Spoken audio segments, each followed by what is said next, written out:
안녕하세요. 어, 목회실 회의를 하면서 김지목 목사님께 이 날짜 그리고 기후정의 주일을 제안받았을 때 이렇게 주제가 뚜렷한 주일에 하늘특별기를 준비하는 게 더 쉽지 않겠냐라고 말씀하셔서 제가 듣고 보니 그렇네요 하고 덥석 받아들였습니다. 그리고 하늘특별기를 준비하며 그때 제가 얼마나 오만했는지를 다시 한번 깨닫게 되었습니다. 너무 어려웠습니다. 어, 어느덧 그 무덥던 날씨가 조금 풀이 죽고 아침에 느껴지는 서늘한 공기가 가을이 성큼 다가왔음을 실감하게 합니다.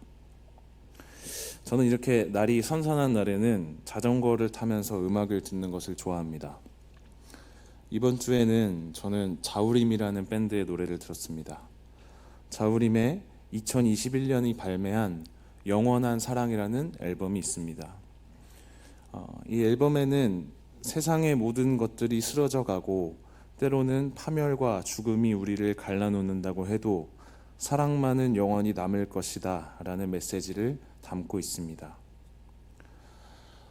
사랑이 끝까지 남아서 우리를 지켜준다는 사실이 우리에게 위안을 주지만 이 모든 이야기의 기저에는 불확실한 미래에 대한 불안이 깔려 있습니다. 우리가 사는 세상이 어느 순간 음침하게 타락하거나 혹은 종말을 맞이하게 될 것이라는 상상은 2000년대 이후로 여러 매체를 통해서 우리에게 전달되어 왔습니다.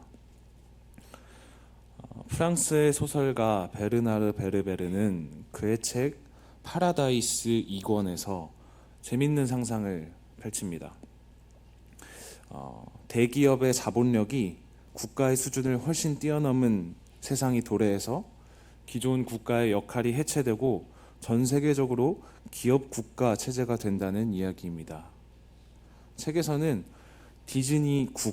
디즈니국이 플로리다 지역의 실버타운을 만들어서 관리하고 펩시국과 코카콜라국이 콜라의 원료를 두고 용병을 고용해 전쟁을 벌입니다.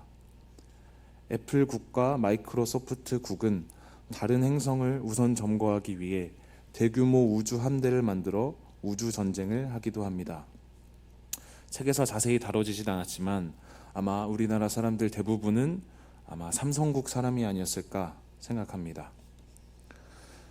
우스갯소리로 넘길 수도 있는 상상 속의 이야기면서도 어쩌면 실제로 일어날 수도 있겠다 싶은 뼈아픈 상상입니다.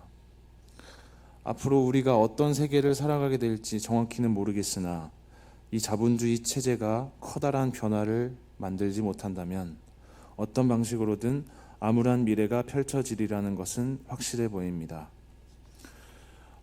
저 또한 2030 청년으로서 이 시대를 살아가는 청년으로서 제가 살아가는 삶을 남들에게 묘사할 때 흔히 끝이 보이지 않는 터널을 지나는 것 같다라는 이야기를 종종 합니다. 제가 한 뉴스에서 봤는데요. 요즘 청년들이 내 집 마련을 하려면 40에서 50년 정도 시간이 필요하다고 합니다. 주거난과 취업난을 겪으며 늘어나는 빚과 채무에 허덕이며 그것을 갚기 위해서 불안한 노동시장과 가혹한 노동 환경에도 버티면서 살아가다가 청년들은 지쳐서 마음의 병을 얻거나 몸의 병을 얻기 일쑤입니다. 그게 자본주의의 모습이죠. 자본주의에 필수적으로 수반되는 성장과 개발의 생존 방식은 굉장히 잔인하게 느껴집니다. 그 잔인한 습성은 인간에게도 잔인하지만 인간과 더불어 생태계를 이루고 있는 비인간 동물과 식물들에게도 미칩니다. 그리고 그 죗값을 치르듯 최근 몇 년간 우리는 이례적인 재난 상황을 유달리 많이 경험하고 있습니다. 산불과 산사태가 덮치고 집과 도로가 물에 잠기고 폭염과 태풍이 닥쳐옵니다. 위험을 초래할 줄만 알았지 책임질 줄은 몰랐던 인간은 닥쳐온 재난 앞에 속수무책이었습니다.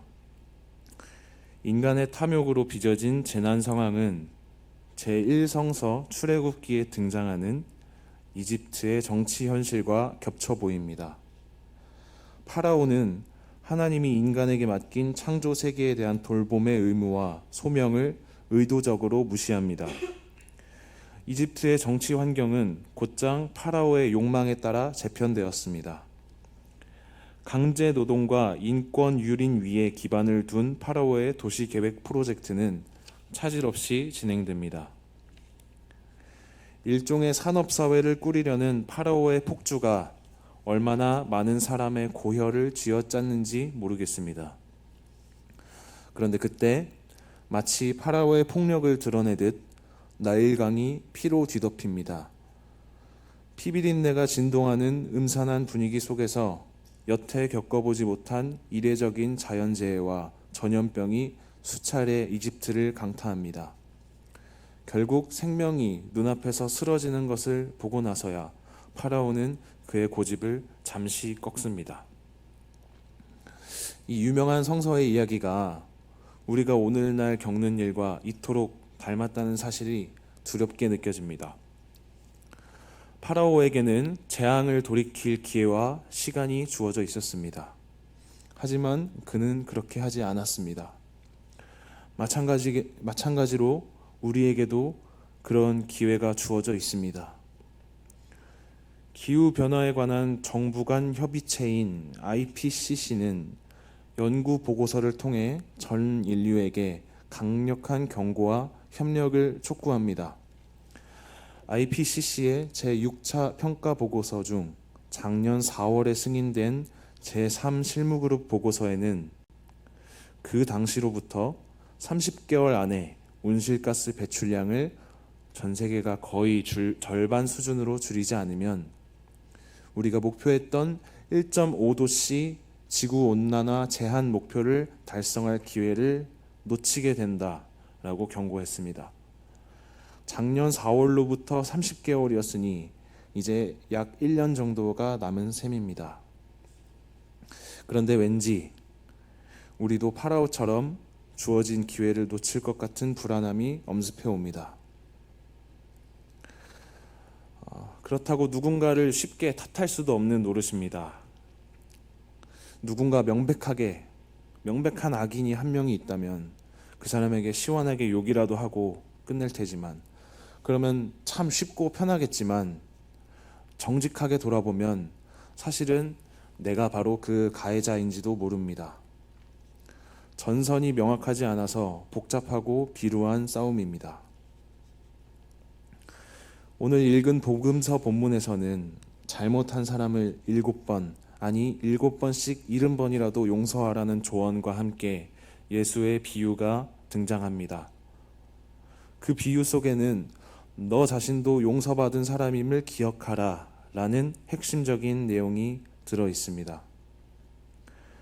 말씀을 계속 묵상하다 보면 그간 제가 살아오며 저질렀던 바보 같은 실수와 잘못들이 떠오릅니다. 기후위기에 관해서도 떳떳한 마음보단 부끄러운 마음이 가득합니다. 매번 다른 신경 쓸 것이 많다는 핑계로 외면하고 침묵하고 방관했던 세월이 길었습니다. 마치 용서받고 난 뒤 돌아서서 자기 입속을 챙기던 종처럼 행동했던 것 같습니다. 그리고 그 죄책감은 우리 교육부 친구들, 제가 만나는 푸른이들을 만날 때마다 더욱 강하게 저를 찾아옵니다. 이런 복잡한 불안과 자기 후회 속에서 어떤 이들은 굉장히 자본주의적인 냉소를 내뱉기도 합니다. 이를테면 어차피 망한 세상 편하게 살다 가자라는 식의 말입니다. 저는 이런 냉소야말로 하등 쓸모없는 것으로 느껴집니다. 사실 이런 말은 반은 맞고 반은 틀렸습니다. 독일의 활동가인 디르크 슈테펜스와 프리츠 하베쿠스의 책 인간의 종말에서는 멸종이라는 것을 자연스러운 것으로 전제합니다. 책의 내용에 의하면 이미 지구 생물 역사상 5번의 대멸종이 있었고 이어서 일어나게 될 6번째 대멸종은 인류가 살아가는 지금 이미 시작되었습니다. 문제는 그것이 아주 빠른 속도로 진행되고 있다라는 점입니다. 이미 6번째 대멸종이 시작되었다는 점에서 어차피 망한 세상이란 말은 맞는 말입니다. 다만 이 대멸종이 아주 빠른 속도로 진행된다는 점에서는 맘 편히 소비하고 낭비하며 살다 갈 것이라는 말은 틀린 말입니다. 모든 인류가 이런 태도로 살아간다면 남은 생애 동안 아주 고통스럽고 다양한 재난을 직면하며 살게 될 것입니다. 해마다 겪는 재해들이 더 무서운 얼굴로 우리의 삶을 위협할 것입니다. 한편으로 이런 시각의 연장선에서 보면 일련의 기후 위기에 저항하는 모든 행위는 인간 종의 보존을 위한 이기적인 행위가 아니냐는 의문이 듭니다. 그리고 심지어 이 책의 저자들은 그 이기심을 인간이 지닌 본성으로 인식하고 부정하지 않습니다. 인간을 살려야 된다라고 이야기합니다. 하지만 분명히 해두어야 될 것은 이 대멸종의 시기에 가장 먼저 멸종을 마주할 사람들은 우리 사회의 약자들이라는 점입니다. 해마다 새롭게 발생하는 기후난민, 식수의 고갈로 고통받는 사람들, 온갖 종류의 오염에서 벗어난 삶을 살 수 없는 사람들이 있습니다. 반지하에 살다가 수해를 당하고 폭염에 시달리며 과한 노동을 하다 목숨을 잃는 사람들이 있습니다.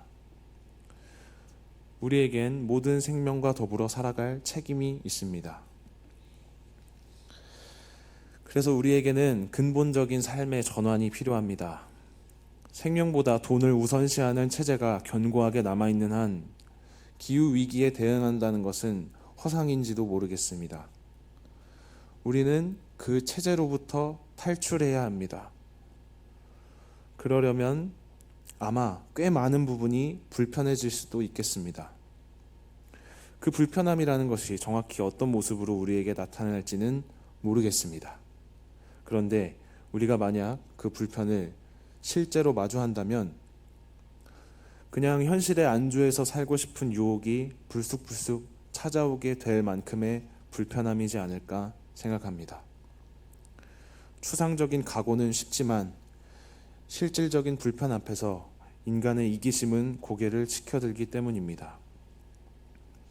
랭던 길키라는 미국의 신학자는 그의 저서인 산둥수용소에서 인간의 이기심을 적나라하게 보여줍니다. 세계 2차 대전 당시 중국과 일본이 전쟁하던 시기에 당시 중국 북경에서 영어를 가르치던 저자는 일본군에 의해 포로가 되어 수용소로 보내지게 되었습니다. 저자는 수용소 생활을 시작해야 했고 수용소 내부가 생활 공간이 비좁다 보니 비교적 넓은 공간을 사용하는 사람들에게 양해를 구해야 했습니다. 저자는 수용소에 모인 사람들의 도덕적인 수준을 기대하며 일이 수월하게 풀릴 것이라 예상했습니다. 당시 중국에 거류하던 서양인들은 모두 중산층 이상으로 사업가나 의사, 선교사, 변호사 등의 존경받는 직업을 갖고 있었기 때문이었습니다. 하지만 그들은 어려움이 닥쳤을 때, 공간을 나눠달라는 요청을 받았을 때 모두 하나같이 단 몇 평을 내어주지 못하겠다고 저자를 거칠게 내쫓습니다.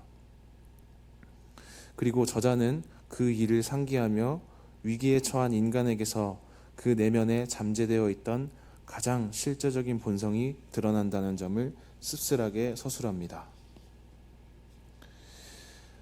인간의 이러한 어두운 본성 앞에서 오늘 주신 하나님의 말씀이 저는 빛처럼 느껴졌습니다. 오늘 우리가 읽은 제1성서의 출애굽기 본문에서 이스라엘 백성들처럼 우리는 과감하게 이집트에서 탈출해야 합니다. 이윤과 성장을 목표로 한 채 생명을 착취하는 파라오의 도시를 등져야 합니다. 물론 그 앞에 우리가 마주하게 되는 것은 드넓은 바다입니다. 그것은 그야말로 불확실성을 상징합니다. 우리가 거기에서 빠져 죽을지 아니면 기적처럼 바다가 갈라져서 마른 땅을 밟고 건너갈 수 있을지 우리는 아무것도 모릅니다. 하나님의 도우심이 아니라면 그곳을 지나갈 수 없습니다. 설령 그 바다를 운 좋게 지나간다고 하더라도 수십 년간의 떠돌이 생활이 우리를 기다릴 수 있습니다. 하지만 우리는 믿음으로 그 발을 디뎌야만 합니다.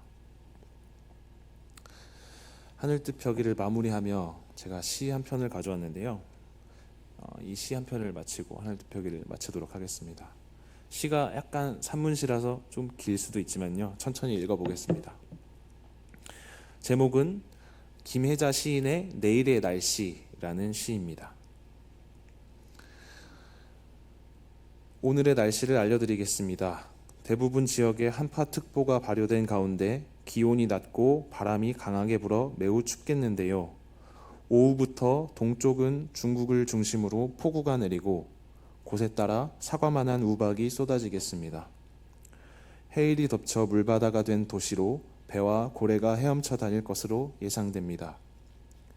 미국을 중심으로 서쪽은 태풍과 토네이도가 동시다발적으로 일어난 후에 눈과 얼음으로 뒤덮이겠습니다. 유럽을 중심으로 북반구는 영하 50도까지 떨어져 건물이 얼어 고드름처럼 떨어져 내리겠으며 항온 동물은 밖으로 나오는 즉시 얼어버릴 염려가 있으므로 강아지나 고양이는 외출을 삼가시기 바랍니다. 내일의 날씨는 알려드릴 수 없습니다. 오늘 밤 날씨로 인해 내일이 사라질 수도 있으며 지표면이 바뀔 수도 있으니 각자 알아서 대피하시길 바랍니다.